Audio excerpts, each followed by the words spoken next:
Conceitos em ciências.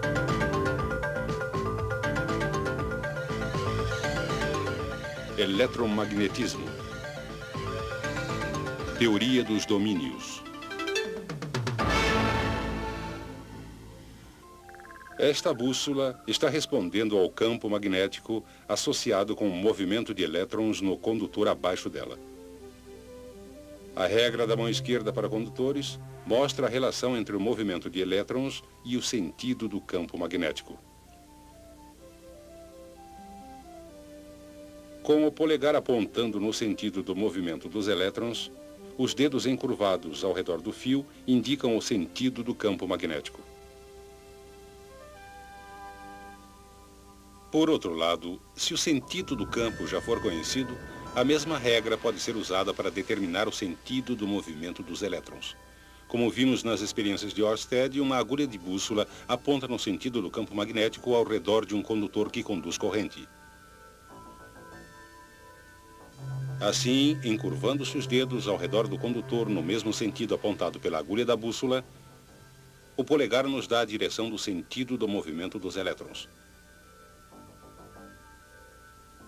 Quando um condutor que conduz corrente é enrolado na forma de uma bobina, a bobina funciona como um ímã em forma de barra com um polo norte e um polo sul. A regra da mão esquerda para bobinas é usada para determinar qual extremidade da bobina é o polo norte. Com os dedos encurvados no sentido do fluxo dos elétrons, o polegar aponta para a extremidade norte da bobina. Como o campo ao redor da bobina é similar ao campo ao redor de um ímã em forma de barra, a bobina também pode ser usada para atrair objetos de ferro. Embora a bobina seja um ímã, ela é fraca demais para atrair muita coisa. Mas, se for inserido um núcleo de ferro na bobina, a intensidade do campo magnético aumenta muito e a combinação entre bobina e núcleo se torna um eletroímã. Esse potente eletroímã pode ser usado para atrair uma grande variedade de coisas.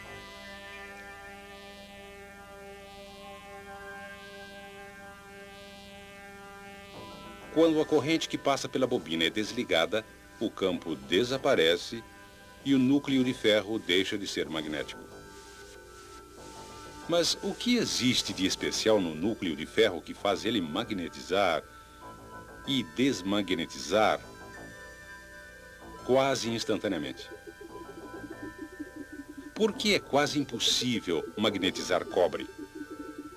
E por que metais como o aço, uma vez magnetizados, retêm seu magnetismo por muito tempo depois que a corrente é desligada? Para as respostas, temos que observar mais atentamente um átomo típico. Quase todo o átomo consiste de espaço vazio. Sua massa é concentrada em um pequeno núcleo carregado positivamente. Girando ao redor do núcleo, encontram-se minúsculas partículas carregadas negativamente, denominadas elétrons. Para seguir seu movimento, vamos representar as trajetórias dos elétrons por órbitas circulares. O movimento de um elétron ao redor do núcleo é muito parecido com o movimento de um elétron através de uma única espira de fio em uma bobina.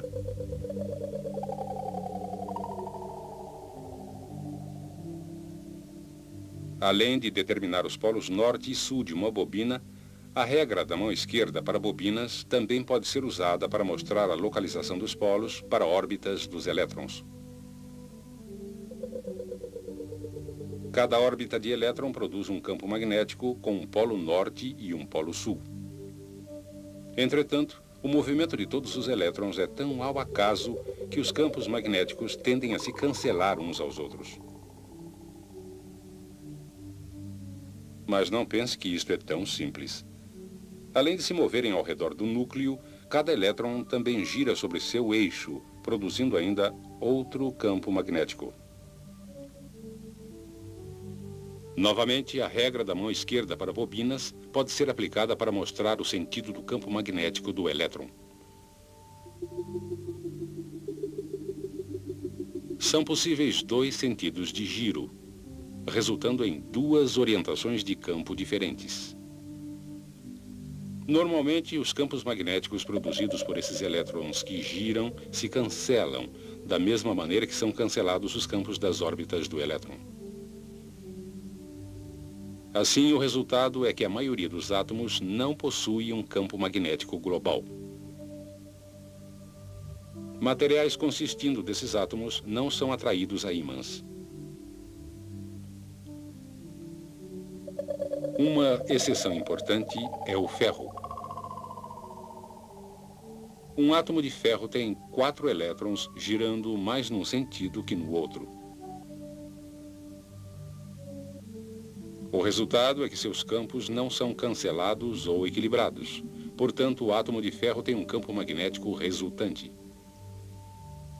Entre os elementos comuns, somente 2 outros, o níquel e o cobalto, possuem átomos que são pequenos ímãs. Dizemos que esses átomos são ferromagnéticos.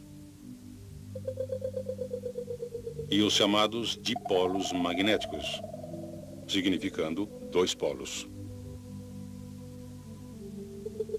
Eles podem ser considerados minúsculas agulhas de bússola, apontando para o norte. Em materiais ferromagnéticos, esses minúsculos dipolos interagem, fazendo com que grandes aglomerados se alinhem no mesmo sentido. Um aglomerado de dipolos em que todos apontam no mesmo sentido chama-se um domínio. Normalmente, domínios têm largura de cerca de 1 milímetro e contêm milhões de átomos, com cada domínio apontando em um sentido diferente. Mas quando a barra é exposta a um campo magnético, os domínios que estão apontando no mesmo sentido que o campo crescem e tomam posse dos outros domínios.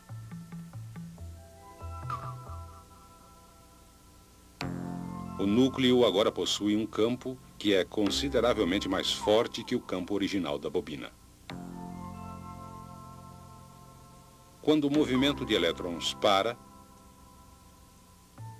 os dipolos perdem o alinhamento e, gradualmente, de novo formam domínios ao acaso. Mas, com o aço, os resultados são diferentes.